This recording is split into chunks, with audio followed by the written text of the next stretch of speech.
Ya. Bueno, continuamos con lo que son los divertículos medioesofágicos. Hemos hablado de los de Schenker. Ahora nos toca los medioesofágicos o parabronquiales. Estos se describieron por primera vez en el siglo XIX, ¿no? Generalmente se debe esto a un proceso inflamatorio de los ganglios linfáticos a este nivel, y lo que van a hacer eh, es hacer que se formen estos divertículos por tracción. O sea, estos ganglios inflamados van a traccionar toda la pared del esófago y de esa manera van a formar los divertículos. Entonces son los divertículos por tracción, ¿no? Y además son verdaderos o completos, ¿no? Porque las tres capas del esófago van a estar en este tipo de divertículos. No se consideran falsos, son verdaderos entonces. También puede haber infecciones como por histoplasmosis y mediastinitis fibrosa. En algunos casos pueden estar causados por un trastorno de la motilidad primaria, como la calasia, como el esófago, espasmo esofágico difuso, ¿no? También, u otros trastornos de motilidad del esófago, ¿ya? Pueden ser una causa.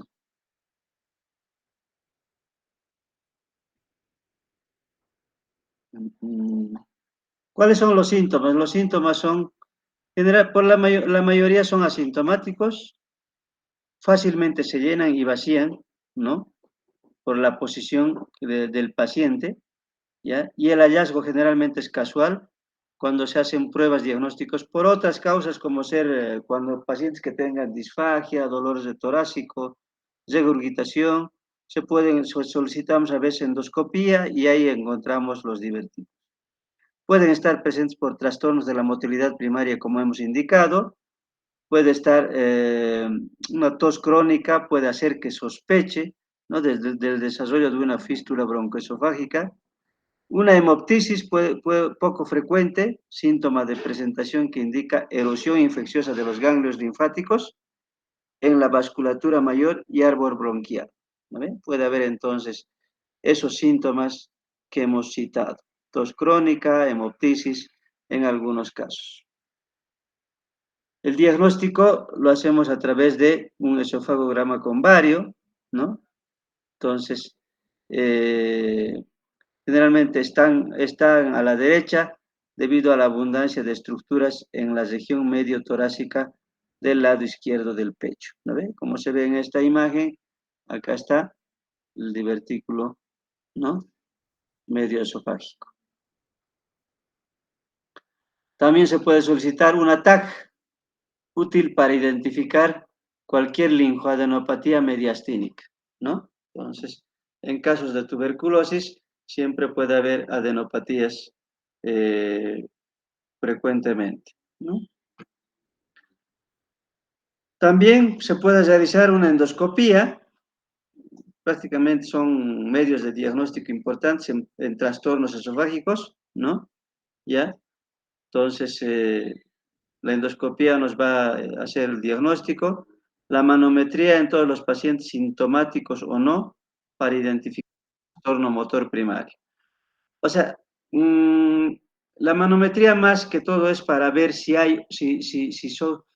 son otras causas de trastornos de motilidad, ¿no? No precisamente para diagnosticar el divertículo. ¿Cuál es el tratamiento? Generalmente se basa en los resultados de los hallazgos manométricos, ¿no? Determinar la causa para guiar el tratamiento es importante. En pacientes asintomáticos con inflamación de los ganglios linfáticos mediastínicos, el manejo de la causa subyacente es el tratamiento, de elección, ¿no ve? Entonces vale decir si el paciente tiene tuberculosis que esté causando estos divertículos, entonces hay que atacar a la tuberculosis, ¿no? Entonces, si el divertículo es menos de 2 centímetros, puede observarse, no hay necesidad de tratamiento. Y si tiene síntomas o el divertículo es de 2 centímetros o mayor, ¿no? está indicada la intervención quirúrgica. Por lo general tienen una boca ancha y se encuentran cerca de la vértebra cervical, ¿no? Por lo que puede realizarse una diverticulopexia, vale decir suturar, pexia quiere decir suturar, en la que el divertículo se suspende de la fascia vertebral torácica. En pacientes con dolor torácico intenso o disfagia, ¿no? Y una anomalía documentada, también está indicado la esofagomiotomía larga, ¿ya? Entonces, puede estar indicada también la esofagomiotomía larga en estos pacientes. Pasamos a lo que son divertículos epifrénicos, los que están subyacentes al diafragma, ¿no? Entonces, se localizan adyacentes al diafragma en el tercio distal del esófago, más o menos a 10 centímetros de la unión esófago-gástrica. Suelen relacionarse con engrosamiento de la musculatura del esófago distal o aumento de la presión intraluminal. Los divertículos por pulsión son falsos, ¿ya? Por pulsión son falsos. A menudo se asocian a espasmos esofágicos difusos, acalasia, ¿no? Después trastornos esofágicos hipertensos, ¿no? En realidad, igual que el anterior divertículo, se van a asociar entonces a trastornos de la motilidad esofágica, ¿ya? En los que no puede identificarse una anomalía de la motilidad, se considera una causa congénita, como ser el síndrome de Ehlers-Danlos, ¿ya? O puede ser por trauma, ¿ya? En esos casos. En las que no hay anomalía de la motilidad esofágica, entonces se consideran congénitas. Al igual que los divertículos medioesofágicos, los epifrénicos son más frecuentes en el lado derecho y tienden a tener una boca ancha igual. ¿Cuáles son los síntomas? La mayoría son asintomáticos igual. Puede haber disfagia, dolor torácico que indica una alteración de la motilidad. Otros síntomas como ser la regurgitación, dolor epigástrico, anorexia, pérdida de peso, tos crónica, halitosis, ¿no? Estos son indicativos de anomalías de la motilidad avanzada que produce un divertículo epifrénico. El diagnóstico lo hacemos al realizar y encontrar trastornos de motilidad esofágica, ¿no? Y puede ir acompañado entonces el divertículo. Un esofagograma con bario mejora el diagnóstico, nos va a dar el tamaño, la posición, la proximidad del divertículo en el diafragma, ¿no? Y pueden delimitarse claramente, como se ve en estas imágenes, ¿no? El divertículo medio esofágico y divertículo epifrénico. El diagnóstico hemos dicho que también se hace con manometría, con frecuencia se identifica trastornos motores subyacentes, evalúa la motilidad general del cuerpo esofágico y esfínter esofágico inferior, y la endoscopía va a evaluar las lesiones de la mucosa, esofagitis, esófago de Barrett y cáncer. ¿No ve? Vean la importancia que tiene de realizar una endoscopía en estos pacientes. Y el tratamiento es similar al divertículo medio esofágico, igual tiene una boca ancha, se encuentra cerca de la columna vertebral. Los divertículos menores a 2 centímetros también pueden estar suspendidos de la fascia vertebral y no es necesario extirparlos. Si se realiza una diverticulopexia, se inicia la miotomía en el cuello del divertículo y se extiende sobre el esfínter esofágico inferior. Si se realiza una diverticulectomía, se coloca una grapadora vertical a través del cuello y se extirpa el divertículo. Seguimos con el tratamiento. Durante este proceso es esencial tener colocada una bujía esofágica, es más para la parte técnica, para evitar el estrechamiento de la luz esofágica mientras se está grapando, ¿no? El músculo se cierra sobre el sitio de la incisión y se realiza una miotomía larga en la pared opuesta del esófago que se extiende hasta el nivel del divertículo, ¿ya? En el espasmo esofágico eh, hipertenso. Si también hay una hernia de hiato grande, se extirpa el divertículo, ¿no? Se realiza una miotomía y se separa la hernia del hiato, ¿ya? Si la hernia no se separa, se produce una incidencia elevada de reflujo postoperatorio. Entonces, es esencial aliviar la obstrucción del flujo en los pacientes con divertículos, de lo contrario pueden producir complicaciones significativas de fístula o recurrencia.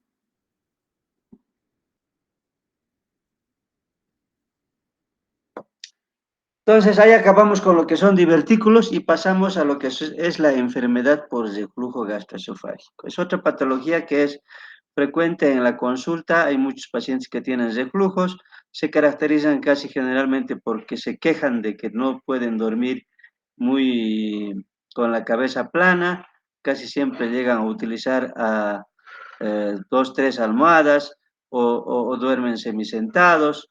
Entonces, este tipo de pacientes en consulta externa también es frecuente. Entonces, vamos a ver, vemos que es un trastorno benigno más frecuente del esófago, afecta a millones de personas en todo el mundo, se produce cuando hay un flujo retrógrado del contenido gástrico hacia el esófago. Entonces, vale decir que hay una pirosis, ¿ya? Hay pirosis. El empeoramiento progresivo de los síntomas de pirosis hasta que son más frecuentes, persistentes y molestos, causan complicaciones primarias, secundarias, puede provocar estenosis, úlceras, metaplasia, displasia, carcinoma y enfermedad pulmonar, asma, fibrosis, ¿no? Entonces, vean las cosas que puede causar el reflujo gastroesofágico o los pacientes que tienden a eh, regurgitar um, o retornar los alimentos hacia el esófago. El tratamiento ha evolucionado en las últimas décadas debido al aumento de la eficacia de los fármacos antisecretores, ¿no? Entonces, lo que más se utiliza son los inhibidores de bomba de protones, ¿no?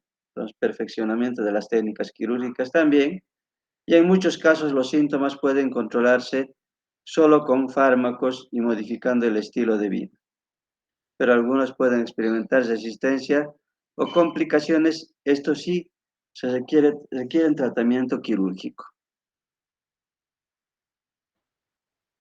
Tratamiento médico. La mayoría de de las referencias al cirujano se deben a síntomas no controlados, ¿no? Así, a la persistencia de pirosis o regurgitación, a pesar de la medicación que ya han recibido. Entonces, habitualmente los pacientes van tomando inhibidores de bombas de protones, puede ser una vez al día, ¿no? Progresan hasta 2 veces por día. Muchas veces prueban varias marcas de inhibidores de bombas de protones y mezclan antiácidos, ¿no?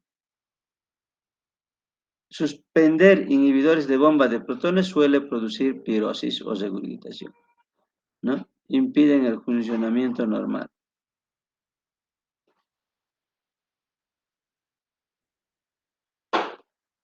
Seleccionar a los pacientes en los que la intervención quirúrgica tendrá éxito, asegurar que se ha intentado el tratamiento médico máximo y se ha fracasado con el tiempo, ¿no? Entonces, si el tratamiento médico fracasa, la alternativa siguiente es el tratamiento quirúrgico, ¿no? Que tiene más probabilidades de éxito, ¿ya? Porque tomar todo de por vida los medicamentos también cansa a los pacientes. El tratamiento médico, uno de ellos más importantes es el cambio de estilo de vida, ¿no? no eliminan los síntomas de las enfermedades del reflujo gastroesofágico, pero puede disminuir la gravedad, la duración y aumentar la eficacia de los fármacos. Estos cambios comprenden pérdida de peso, 1, dejar de fumar, eliminar los alimentos desencadenantes, comidas más pequeñas y frecuentes, eliminar el estreñimiento y el tratamiento médico, algunos, ¿no? El tratamiento alcanza su máximo cuando se administra inhibidores de bombas de protones 2 veces por día.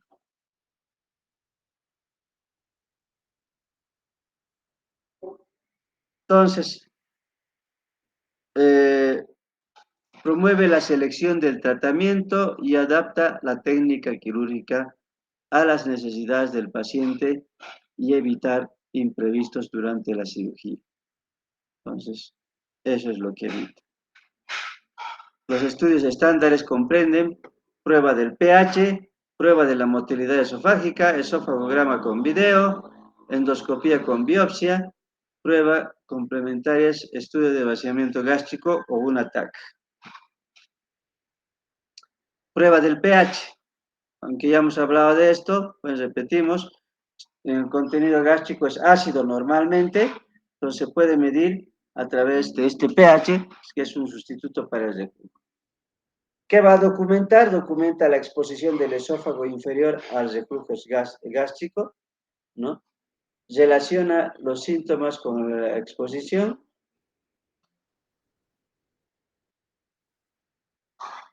Se coloca una sonda desechable en el esófago distal, generalmente por endoscopía, y una grabadora recogida por los datos bronquiales.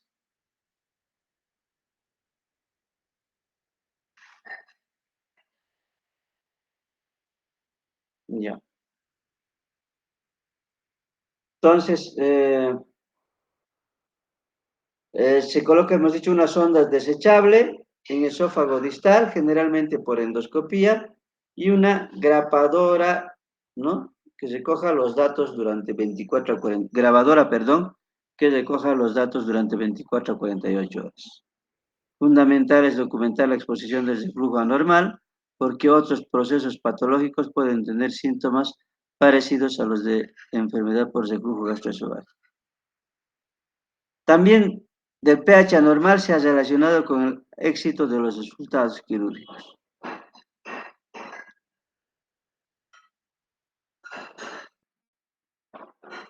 No debe haber tomado fármacos antisecretorios o antiácidos para la prueba de fármacos que deben suspenderse 5 días antes o 2 semanas antes.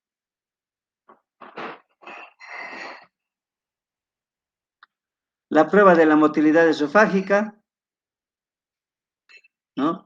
Permite al cirujano evaluar si las contracciones son frecuentes y eficaces, si hay un trastorno de motilidad, a veces si el esfínter esofágico inferior es incompetente, diferenciar la enfermedad por reflujo gastroesofágico de otros trastornos, puede ser como acalasia, esclerodermia, y permitir adaptar la cirugía en pacientes con enfermedad por reflujo gastroesofágico y trastornos de la motilidad coexistentes.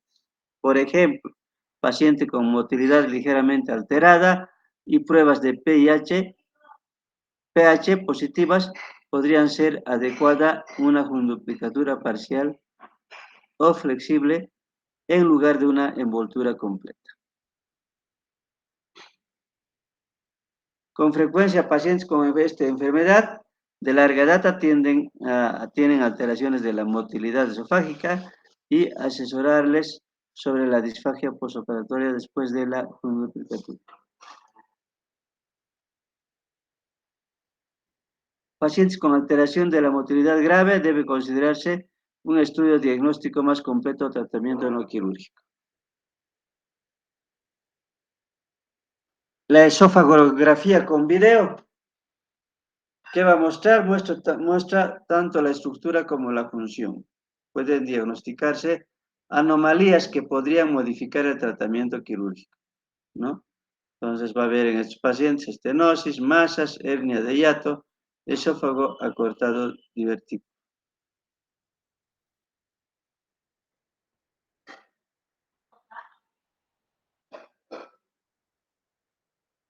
¿Ya? Entonces hemos dicho que pueden diagnosticarse anomalías que podrían modificar el tratamiento quirúrgico, como ser la estenosis, las masas, hernia de hiato, esófago acortado, divertículos. ¿Ya? Funcionalmente confirma el reflujo y relaciona con los síntomas y ser indicativa de trastornos de la motilidad o acalasia. Se considera la hoja de ruta antes de la cirugía, puede realizarse inmediatamente o después del tratamiento quirúrgico, útil para el seguimiento a largo plazo. La endoscopía, como hemos visto en esa imagen anterior, permite al cirujano evaluar la forma y el curso del esófago, evalúa signos de reflujo, esofagitis, metaplasia, descartar masas y estenosis como causa de los síntomas, ¿ya? El esófago dilatado y tortuoso puede ser indicativo de trastorno motor esofágico. La hernia de hiato que no se aprecia en el esofagograma, pueden verse las proyecciones en retroflexión del estómago. Biopsia. Sirve para evaluar metaplasia, displasia y carcinoma que podrían alterar los planes para la cirugía y el seguimiento. Si no hay coincidencia entre las conclusiones del estudio diagnóstico y los síntomas del paciente, hay que continuar con la investigación o obtener una segunda opinión. Ahí todavía el diagnóstico. Si el diagnóstico es incorrecto, el tratamiento quirúrgico puede causar nuevos síntomas adicionales sin resolución de la molestia inicial, ¿no?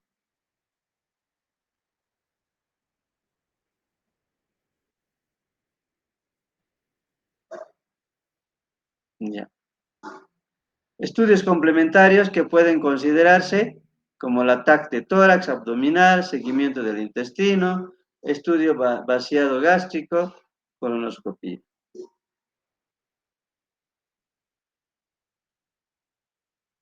Si no hay coincidencia entre las conclusiones bueno, esto que lo hemos indicado. Pues el tratamiento quirúrgico, ¿cuál es el tratamiento quirúrgico en la enfermedad del reflujo gastroesofágico? ¿No? Entonces, a lo largo de los años se han desarrollado varias operaciones, ¿no? Pero con la que nos hemos quedado es, ahorita les muestro, es esta, fundoplicatura de Nissen, ¿no? Entonces, como tratamiento de primera elección es la fundoplicatura de Nissen. ¿En qué consiste?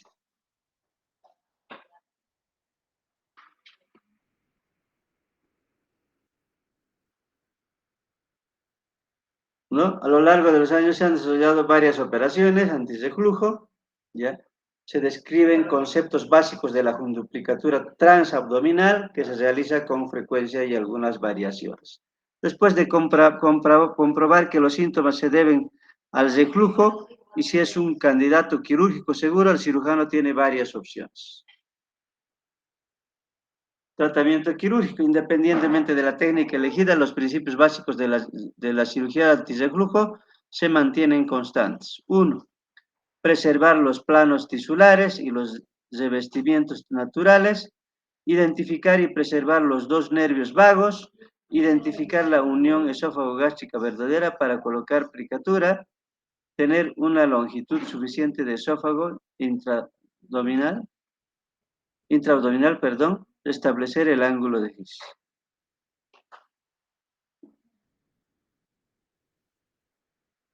Entonces, esta es la funduplicatura de Nissen, que es el gold estándar para tratamiento de enfermedades por reflujo gastroesofágico. Eso sí, no se olviden.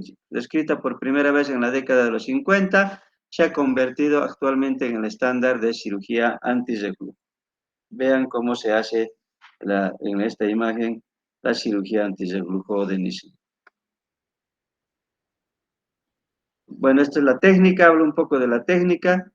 Recreación de un esfínter alrededor de la unión esófago-gástrica, envolviendo el fondo del estómago alrededor del esófago por laparoscopio o laparotomía.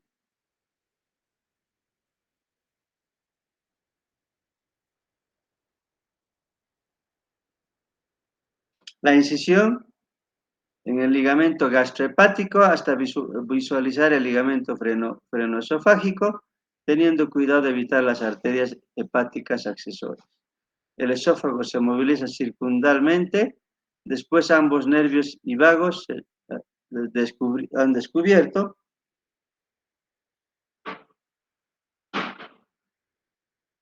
El esófago se moviliza circularmente y hay que tratar de conservar los nervios vagos, ¿no? Sí o sí conservar los nervios vagos. Se sujetan los vasos gástricos cortos, se moviliza el ligamento gastroesplénico y disección a lo largo del pilar izquierdo, teniendo cuidado de mantenerse en el hilio del esplénico, lejos del hilio esplénico, perdón.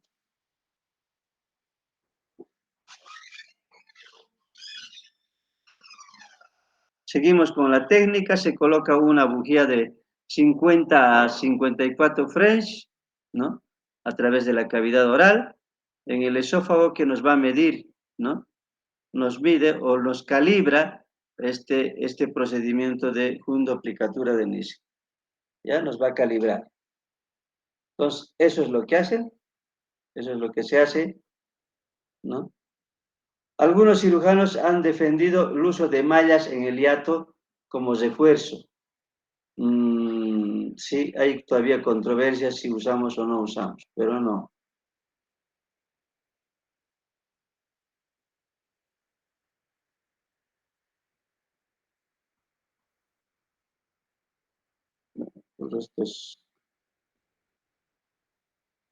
La aplicatura puede individualizarse según los síntomas del paciente. Las aplicaturas completas de 360 grados son importantes cuando el reflujo produce deterioro respiratorio, población con trasplante de pulmón.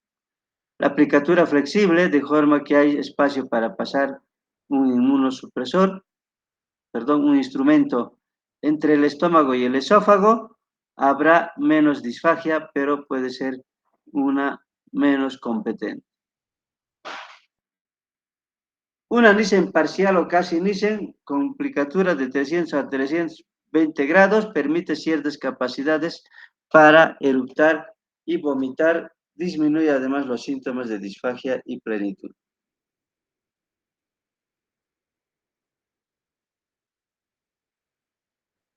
Existen variaciones de estas técnicas clásicas que permiten individualizarlas según las necesidades del paciente. Generalmente, la fundoplicatura de Toupet, ¿no? Significa una aplicatura parcial, ya posterior de 180 o 270 grados, con suturas adicionales adhesivas para fijar el estómago a los pilares abdominales. Entonces, fija a los pilares abdominales.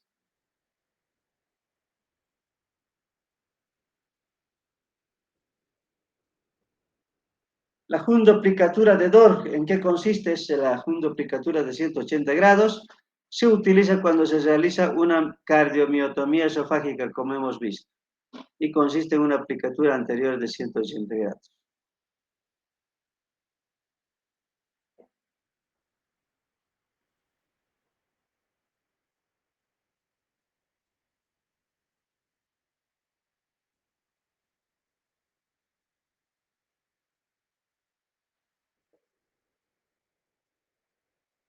Ya, continuamos. Otra técnica es el dispositivo de Lynch. Entonces, como ven en esta imagen, este dispositivo de Lynch lo colocan como un anillo alrededor del esfínter esofágico inferior que va a evitar el reflujo gastroesofágico, ¿no? Entonces, eso es lo que se hace, colocar este Lynch, que se denomina así. Seguimos con la técnica. Los pacientes con reflujo biliar o gástrico, obesidad, diabetes, alteración de la motilidad esofágica, puede considerarse otra cirugía que se llama la esófago y ayunostomía, ¿no? Con una bolsa elástica.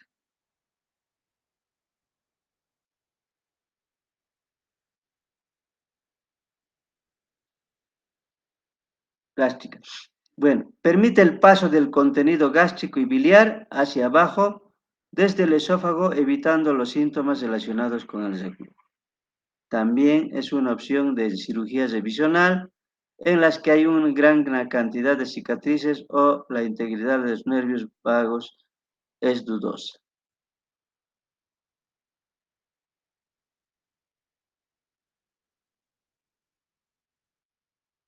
En algunos casos se hace esta gastroplastía que se llama la gastroplastía de Colles. ¿No ven? Como se ve en esta imagen, primero se hace esto para prolongar el esófago intraabdominal, ¿no? Entonces se hace un corte al nivel del ángulo de His, ¿ya? Un corte, y después con esa se va envolviendo en 48 grados.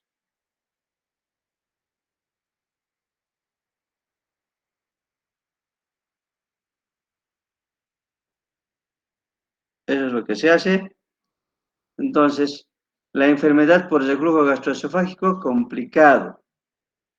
El reflujo de larga duración produce complicaciones esofágicas que requieren tratamiento que va más allá de la cirugía antirreflujo.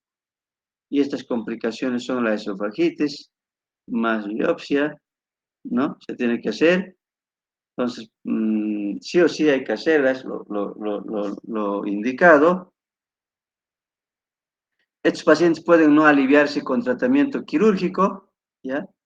Hacer biopsia a todos los estenosis para descartar procesos malignos, pueden descartar por mediación si son inespecíficos o benignos, perdón.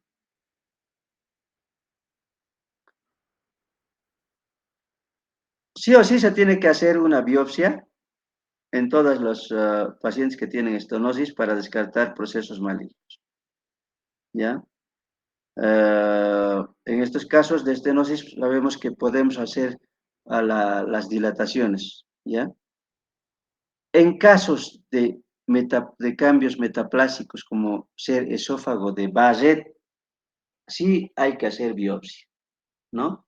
Y la biopsia se hace de los 4 cuadrantes.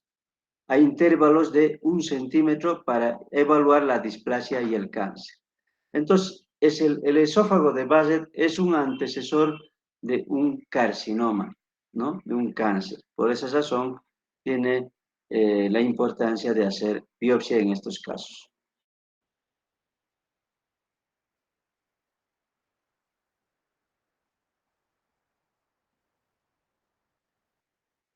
Hernias. Este es otro tema, las hernias, ¿no?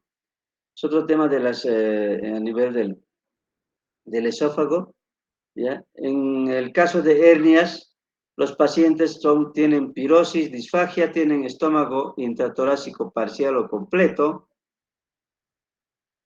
El estudio de diagnóstico y el tratamiento quirúrgico pueden ser significativamente diferentes a los de la enfermedad por reflujo gastroesofágico estándar, dependiendo del grado de la hernia del hiato. Las hernias pequeñas, donde la unión esófago-gástrica está por encima del hiato diafragmático, pueden manifestarse con síntomas clásicos de reflujo gastroesofágico, ¿no? El estudio de diagnóstico y el tratamiento pueden ser los mismos. O sea, en casos de hernias, casi siempre va a haber reflujo, ¿no? Y se debe hacer el tratamiento como en las enfermedades por reflujo gastroesofágico. Hiato de moderada a grande. La hernia de hiato de moderada grande, bueno, prestar atención al grado de los síntomas relacionados con el componente mecánico frente al reflujo. Puede ser un cuadro difuso porque suelen tener síntomas de ambos. Si las quejas son disfagia, alimentos atascados, saciedad temprana, regurgitación y vómito, el componente mecánico puede ser el proceso patológico dominante. Esto es especialmente cierto cuando el estómago intratorácico es casi total.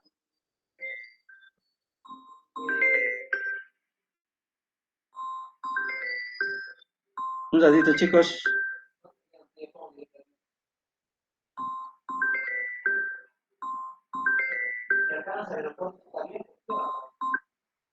Hola, Guido. Sí, sí, sí. Pero ahorita estoy dando clases, después yo tengo, ¿no? Ya, ya, ya.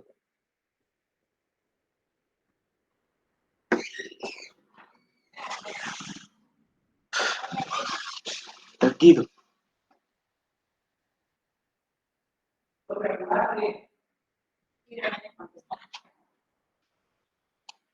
El Guido.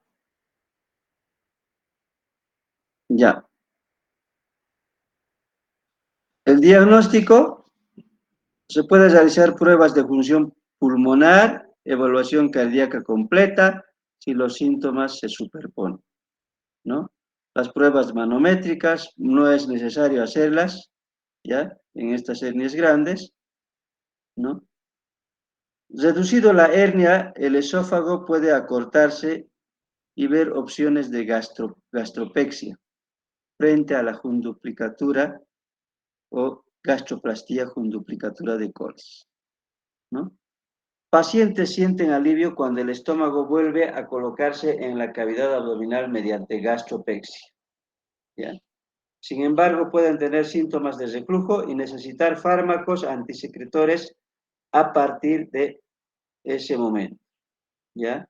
La mayoría de los pacientes probablemente se beneficiarían de una técnica de jundoplicatura parcial o flexible, teniendo en cuenta que probablemente no se conozca la motilidad esofágica. Vale decir que en estos pacientes que tienen hernias hiatales gigantes, sí se debe acompañar de una fundoplicatura, ¿ya? Dependiendo de cada paciente, puede ser una fundoplicatura parcial o completa.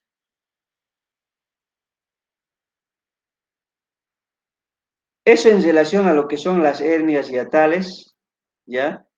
Las hernias hiatales, que por lo general van a dar reflujo gastroesofágico y se debe entonces tratar como tal, ¿no? Hacer primero la reducción de la hernia y después hacer la jundoplicatura de Nissen, ¿ya? Una vez reducido la hernia. Ahora hablamos de lo que son trastornos esofágicos benignos adquiridos, y entre ellos están la perforación esofágica. La perforación esofágica es un trastorno potencialmente mortal si se retrasa el diagnóstico y el tratamiento no es adecuado, ¿ya? La mortalidad es alta, está en un 20 a 30% relacionado con una etiología. El tiempo transcurrido desde el acontecimiento hasta la intervención, ¿ya? Entonces tiene una alta tasa de mortalidad en casos de perforación intestinal. ¿Y cuáles son las causas? Generalmente las causas son una perforación iatrogénica durante la endoscopía, o sea, vean, fíjense que la endoscopía no es tan banal, ¿no? No es tan banal, no es un procedimiento tan banal, porque muchas veces nos han referido a nosotros al Hospital Viedma del gastroenterológico después de estas iatrogenias que han tenido, ¿no? Puede también ser otra causa el síndrome de Boerhaave, que son las arcadas contundentes, ¿no? Las lesiones traumáticas, puede ser por arma blanca, por arma de juego, ingestión de cuerpos extraños, puede perforar, como ser alguna vez ha habido casos de, de ingesta de huesos de pescado, ¿no? ¿Ya? Que pueden perforar. Alguna vez algún paciente, un niño al jugar con clavos se traga clavos o agujas, ¿no? O alfileres frecuentemente, hemos visto mucho de eso, ¿no? Y perforación por un tumor. Entonces vienen a ser las causas de las perforaciones del esófago. Es posible obtener mejores resultados si la intervención se realiza dentro de las 24 horas del acontecimiento. ¿Ya? Ya después es más complicado. Las perforaciones de un cáncer se asocian a malos resultados, ¿no? La clave para el manejo y supervivencia es el reconocimiento temprano con el diagnóstico y tratamiento oportuno. Una vez sospechada la perforación del esófago, cuando hay síntomas de dolor epigástrico o torácico, dolor en cuello o la garganta, disfagia, entonces tenemos que hacer un examen físico. El examen físico puede haber crepitación en el tórax. Perdón un momentito. Hola, Beto. No, ahí está viendo ahorita, a las 6 va a llegar. Sí, a las 6 va a llegar al aeropuerto. Sí. No, todavía están saliendo ya. Sí, pero sí está saliendo esa persona. Sí, no, todavía no.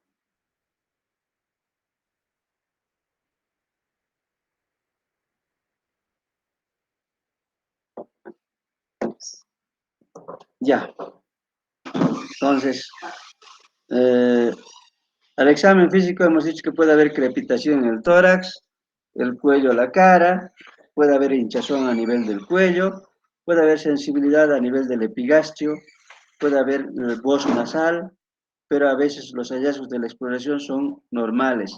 O sea, estos pacientes pueden estar normales y no encontrar todos estos signos que estamos nombrando.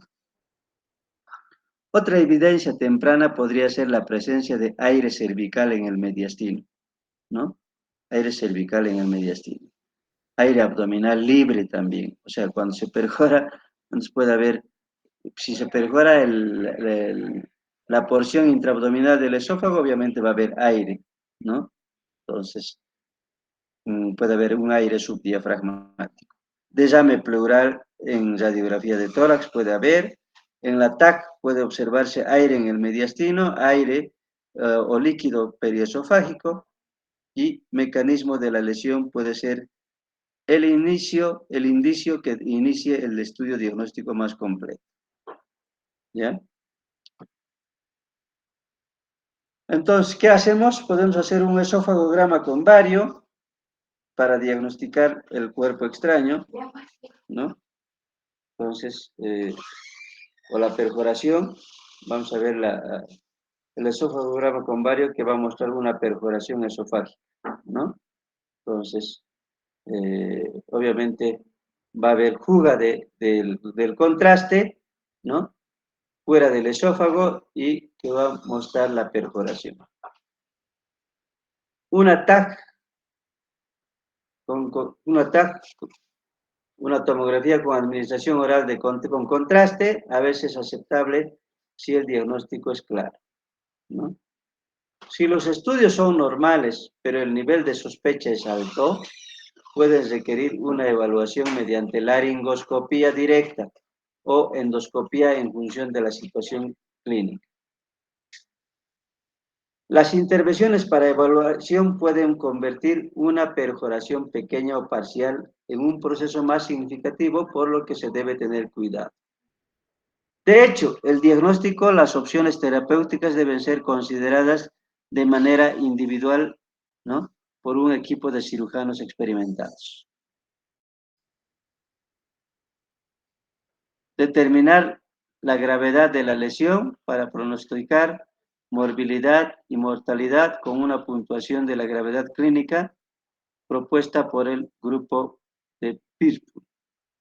Se ha relacionado con la disminución de morbilidad y mortalidad, duración de la estancia hospitalaria y guía de tratamiento.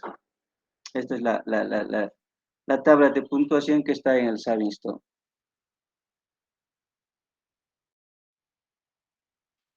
Esta tabla de puntuación hace falta.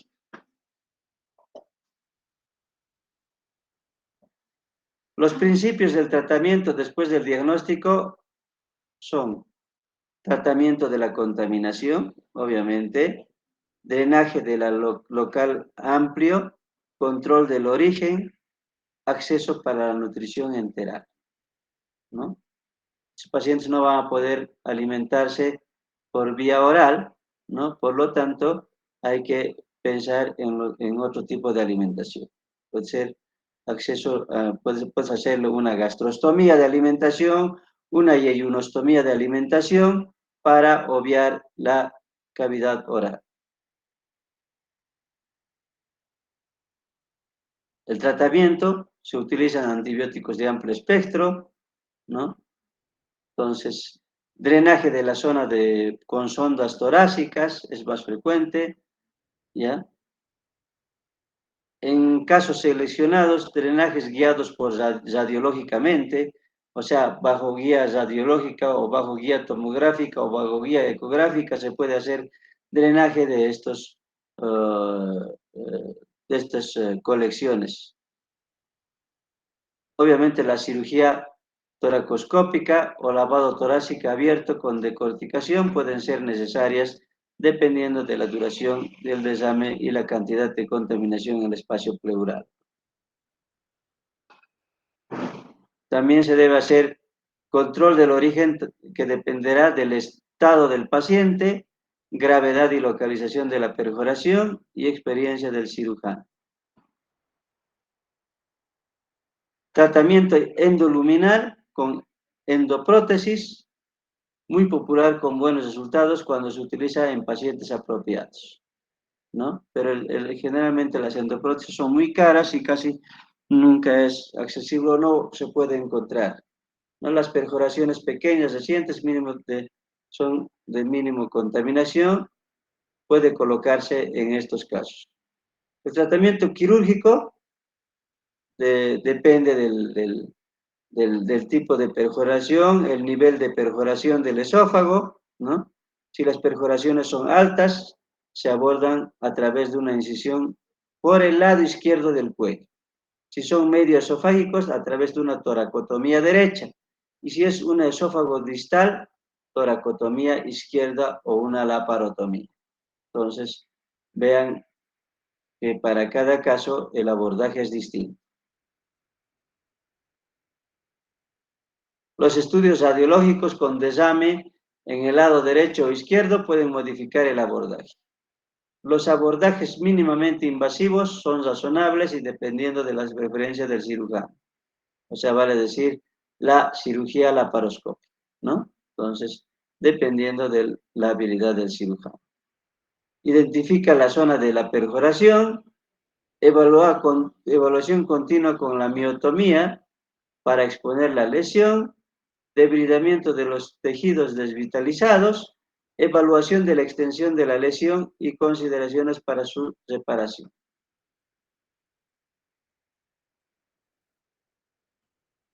Cualquier signo de obstrucción, vale decir acalasia, estenosis o tumor, debe resolverse en el momento de la operación inicial, si no, la perforación no se cura, ¿ya? En lesiones pequeñas con tejido sano pueden separarse en dos capas, cubriendo con un colgajo de tejido, músculo intercostal, grasa pericárdica, pleura o epiplomo.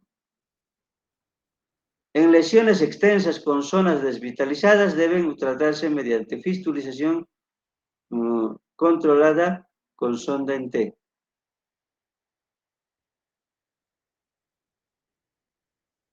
Defectos muy grandes o desvitalizados requieren exclusión del esófago, creación de una sonda de esófagostomía, cervical, gastrostomía, ¿ya? Y ionostomía, si quieren, para alimentarse, planificación de reconstrucción futura mediante esofagectomía, como conducto gástrico de colon y de intestino delgado.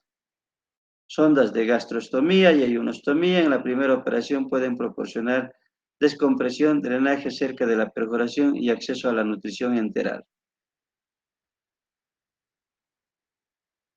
Eso en relación a, a las lesiones o perforaciones del esófago. La última terminaríamos con esta, que es la ingestión de cáusticos.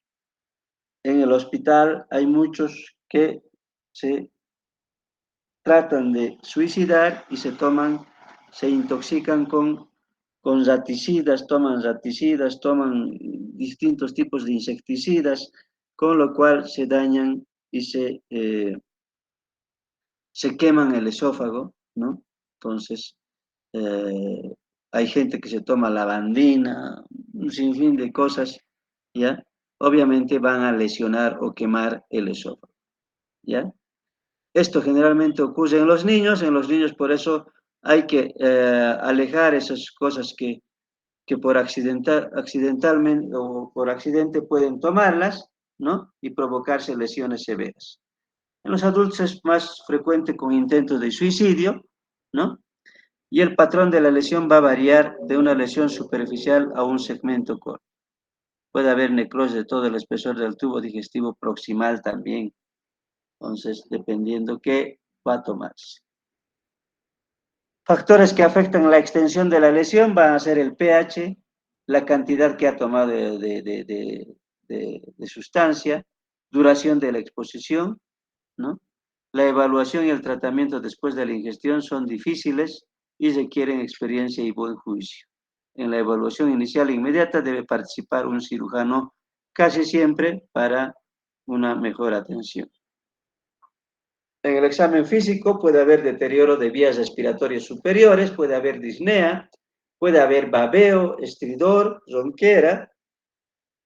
Es probable que sea necesaria la intubación endotraqueal con guía broncoscópica, la cricotiroidotomía por peligro de no poder asegurar una vía respiratoria segura o de perforación iatrogénica. Sonda nasogástrica, puede ser orogástrica, no deben insertarse a ciegas, ¿ya? La evaluación posterior debe incluir estudios radiológicos para guiar la primera intervención, un TAC de tórax y abdomen con administración oral o intravenosa de medio de contraste según estudios con varios. La evaluación continúa en quirófano. Es muy excepcional la evaluación endoscópica, o sea, casi no se solicita endoscopía, ¿ya? Y nos va a dar la extensión de la lesión, sí, puede ser. Se recomienda hacerlo pronto cuando llegan al hospital. El riesgo de perforación va a aumentar después de las 48 horas. Entonces, vale decir, la endoscopía en estos pacientes se tiene que hacer lo más temprano posible. Después de las 48 horas ya puede aumentar la perforación. Endoscopios pediátricos útiles para minimizar la insuflación y tensión mecánica. Endoscopía no debe atravesar las zonas de lesión circular, pero un endoscopista experimentado y con cuidado puede realizar la evaluación completa si se considera que el tratamiento puede cambiar, si se consigue más información. Importante tener en cuenta la localización y el grado de lesión en todas las áreas porque suelen ser necesarias las evaluaciones posteriores. Aquí hay un esquema de clasificación para la ingestión de cáusticos, ¿no? Entonces, son hallazgos endoscópicos, puede haber normal, puede haber edema, eritema superficial, ulceración de la mucosa submucosa, edema, eritema superficial, profundo circular, ulceraciones transparietales con necrosis, necrosis focal, necrosis extensa y perforación. A todos los pacientes se debe dar antibióticos de amplio espectro, ¿no? En función de la evolución clínica, puede hacerse endoscopía, ¿no? Para evaluar si existe signos de empeoramiento de la lesión. Se puede repetir la evaluación clínica, ya, generalmente, frecuentemente, porque estos pacientes cualquier rato pueden empeorar. La cirugía puede variar desde endoscopía para colocar sondas de gastrostomía y ionostomía, esofagectomía, gastrectomía y la resección del intestino delgado con derivación proximal o sonda de alimentación. los meses de recuperación y el uso de conductos del colon o el intestino delgado. O sea, hay una variedad de cirugías que se le ofrece al paciente dependiendo de la lesión que tengan estos pacientes. Entonces, se puede colocar endoscopía para colocar sondas de gastrostomía, ¿no? O yeyunostomía. O sea, endoscópicamente se hace actualmente tanto gastrostomía como, principalmente la gastrostomía, yeyunostomía no, ¿no?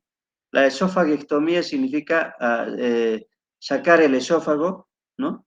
Sacar, exteriorizar el esófago, ¿ya? Y la gastrectomía, pues hay que hacer una gastrectomía, se puede suspender hacia el esófago para compensar el esófago dañado. Puede ser por intestino delgado o se puede hacer yeyunostomías, gastrostomías de alimentación para dar la alimentación a ese paciente. A largo plazo pueden desarrollar estos pacientes, muchas veces se ha visto, hay pacientes que después vienen después de un año, ¿no? Estenosis, vale decir que requieren dilataciones repetidas estos o alguna cirugía, ¿no? Pueden tener fístulas, vale decir que puede perforarse el esófago y nunca puede cesar esas fístulas, ¿no? Entonces, puede haber eso. Pues la dilatación temprana, la endoprótesis esofágica y otras medidas complementarias deben considerarse en cada caso individual.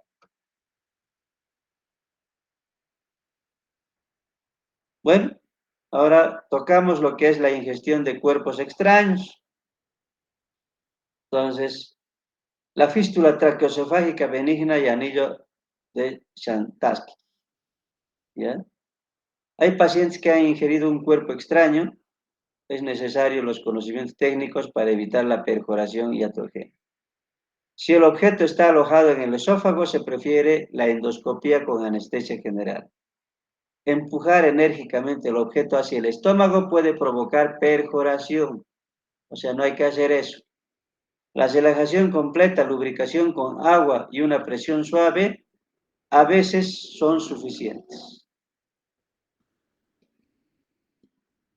Para desplazar el objeto proximal se necesitan pinzas de presión endoscópica especiales, redes o lazos, una paciencia y visualización completa cuando se elimina el objeto para evitar lesiones en el esófago y la orofaringe. En este escenario, las sondas de paso suelen ser útiles como el esofagoscopio rígido. Si el objeto no puede extraerse, puede ser necesaria laparoscopía, una laparotomía, una gastrostomía. Se recomienda evaluar todo el tubo digestivo mediante radiología, TAG con contraste, ¿no? Evaluación psiquiátrica de los pacientes hospitalizados, internamiento involuntario son necesarios para la seguridad del paciente. Una fístula traqueoesofágica benigna, ¿no? Es una comunicación entre la tráquea y el esófago. Estos pacientes con múltiples intervenciones o cuerpos extraños en el mediastino superior pueden tener entonces una fístula. Se observa en los pacientes con sonda endotraqueal, traqueostomía, sonda nasogástrica, suelen manifestarse por infecciones respiratorias recurrentes o persistentes, por una salida de contenido bilioso o salivar por la traqueostomía. O sea que las cosas que puede provocar. La tomografía computarizada y el esofagograma con bario pueden ser de gran ayuda para determinar el diagnóstico. Para realizar una evaluación más completa se utiliza una endoscopía y una broncoscopía.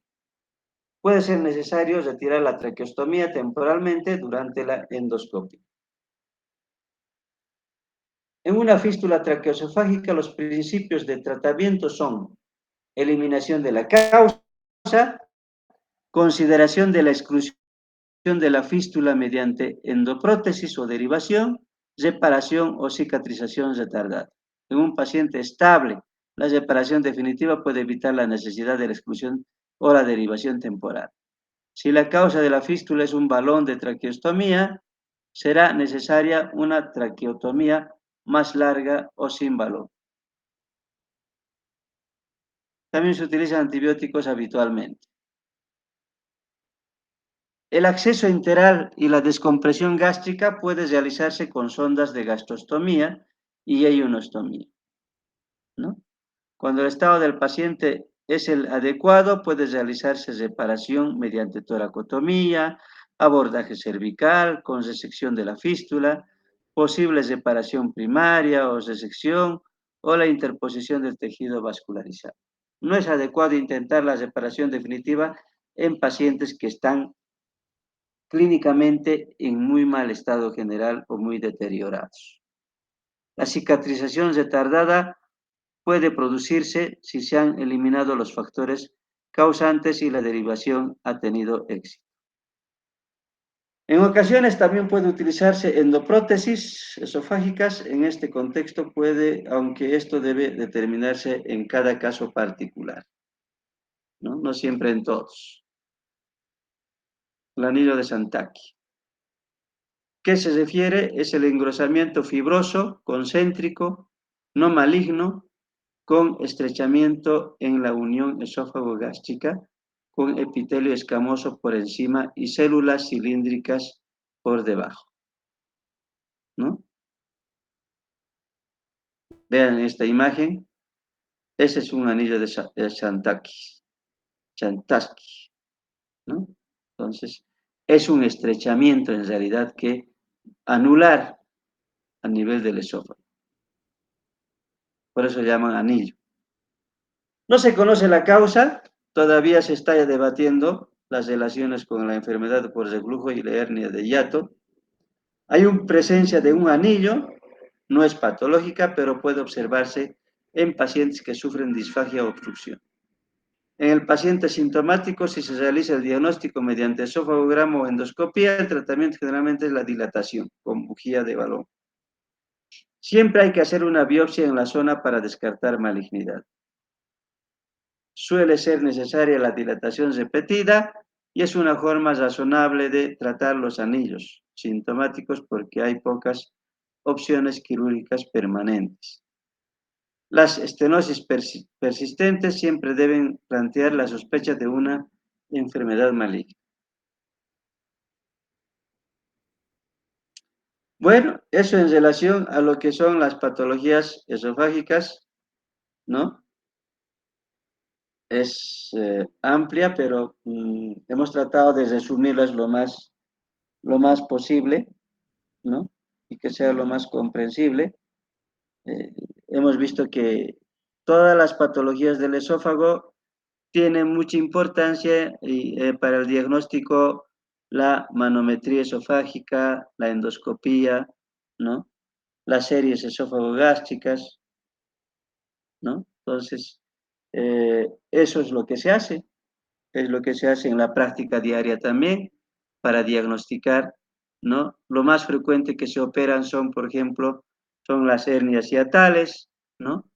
Se operan las hernias hiatales, se hacen jundoplicaturas en casos de enfermedades por reflujo, que es lo más frecuente.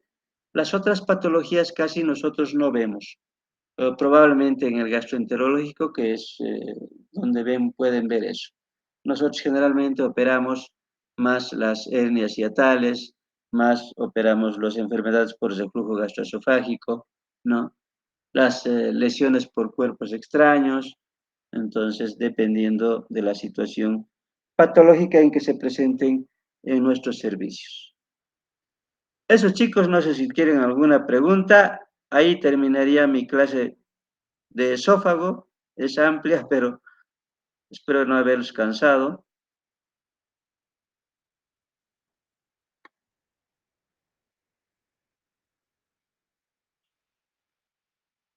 ¿Algo que quieran preguntar?